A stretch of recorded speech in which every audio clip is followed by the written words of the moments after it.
내용들 보면은 전세 사기 관련돼서 이런 지원 관련된 얘기들이 원래 6개에서 4개로 지금 축소를 해서 조금 더 압축한 것 같은데 원래 내용들하고 지금 어떤 내용들이 변해서 그렇습니까? 뭐 전체적인 총평을 해주고 뭐 내용을 좀 설명이 필요할 것 같은데. 어쨌든 이 중요한 거는 이 전사기 피해자들은 나라가 먼저 보장을 해주고 그 다음에 후로 해결하니까 보증금 문제 상당히 민감한 문제잖아요. 근데 원희룡 장관이 이 세금을 투입하는 일은 없을 것이다 이렇게 네. 했던 것이고 아까 교수님께서 지적하신 대로 이 3번, 4번, 5번, 6번 그러니까 3번 같은 경우 어떤 거냐면 면적 보증금 등 고려한 서민 임차주택 그리고 수사 개시 등 전세 사기 의도가 있다고 판단될 경우 다수의 피해자가 발생한 우려 그리고 보증금 상당히 미반대 우려 이 인정받기 그러니까 피해자 인정받기 요건이 상당히 까다롭다는 겁니다. 그래서 어쨌든 이 서민 임차 주택의 정부가 85제곱미터 약 3억 원 이하로 내부로 기준을 정했지만 이 서울시나 같은 구성원이 많은 가족 경우는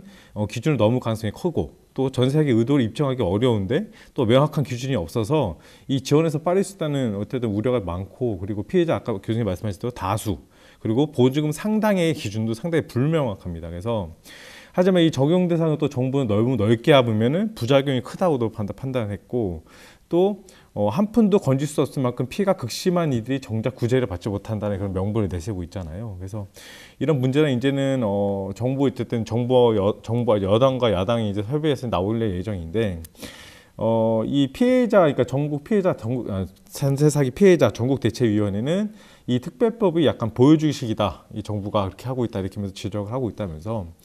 또 시민들 얘기 들어보면은 이 피해자들도 상황이 상당히 안타깝지만 그러면 예를 들어서 주식 사기나 이런 사기를 받은 사람들도 세금을 투입돼야 되느냐 이런 논란도 상당히 많기 때문에 이 국민적인 여론에 대한 허락이 필요해야 정부가 또 다른 대책이 나올 거라고 봅니다. 그러니까 그 말씀 들어보면 요즘에 보이스피싱 사기 많죠. 뭐 주가 그 조작 사기 많죠. 그래서 이게 하나의 구제책이 돼야지 혜택이 돼서는 안 된다라는 평들도 뭐 일반 뭐 국민들이나 시민들이 이야기를 하는 것 같은데 그래도 전체적으로 이 특별법에 대해서 점수를 준다? 아니면은 평가를 좀 해주신다 하면은 교수님께서는 어떻게 보세요? 특히나 요 특별법 같은 경우는 또 못을 박았던 게 한시적이라는 그 기준을 또 정해놓은 것 같기도 한데. 근데 평가를 할 수 없을 정도로 저는 부실하다고 봐요.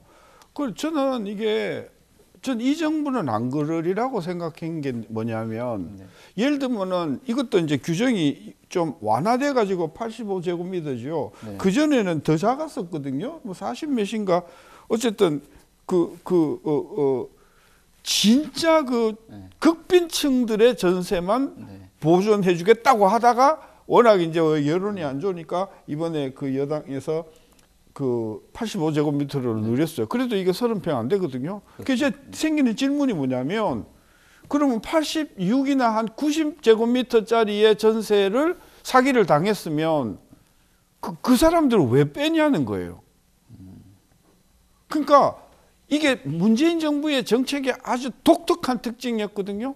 문제가 생기는데 그 지원은 항상 극빈자들, 최하위 계층들 이런 사람들에만 세상에 대한민국에 그러면 극빈자만 사람이고 한 90제곱미터나 100제곱미터의 전세를 살다가 이번에 전세 사기에 걸려갖고 피해를 본 사람들은 정부가 그러면 난 도대체 이런 그게 근데 공산주의도 이렇지 않다고 봐서 저는 이렇게 85제곱미터로 대상을 제한하거나 또 뭐 금액도 처음엔 3억이라 하겠다가 늘려서 4억 5천이잖아요. 말이 4억 5천이 큰 것 같지만은 웬만큼 살만한 그 전세는 지금 뭐 6억 7억 넘어가는 전세가 서울에 아주 허다한데 그런 부분에 있어서는 혜택을 안 해준다. 도대체 세금을 제일 많이 내는 사람들이 소위 전세도 막 6, 7억 이상에 사는 사람들이고 한 30평 정도에 사는 사람들이 세금을 제일 많이 내는데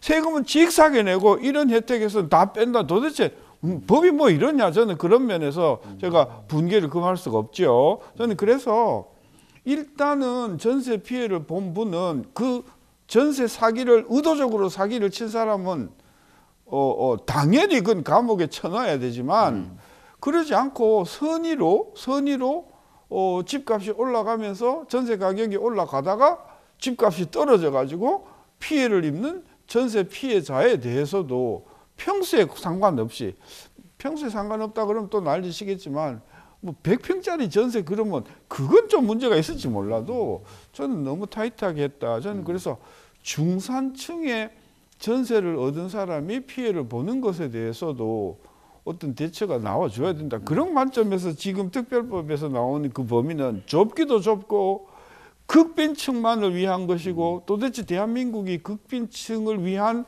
극빈층에 의한 극빈층의 나라냐. 저 그런 면에서 저는 이 철학을 도저히 받아들일 수가 없다. 그런 면에서 저는 평가하기도 곤란한 거 아니냐 생각을 갖고 있는 거죠. 네.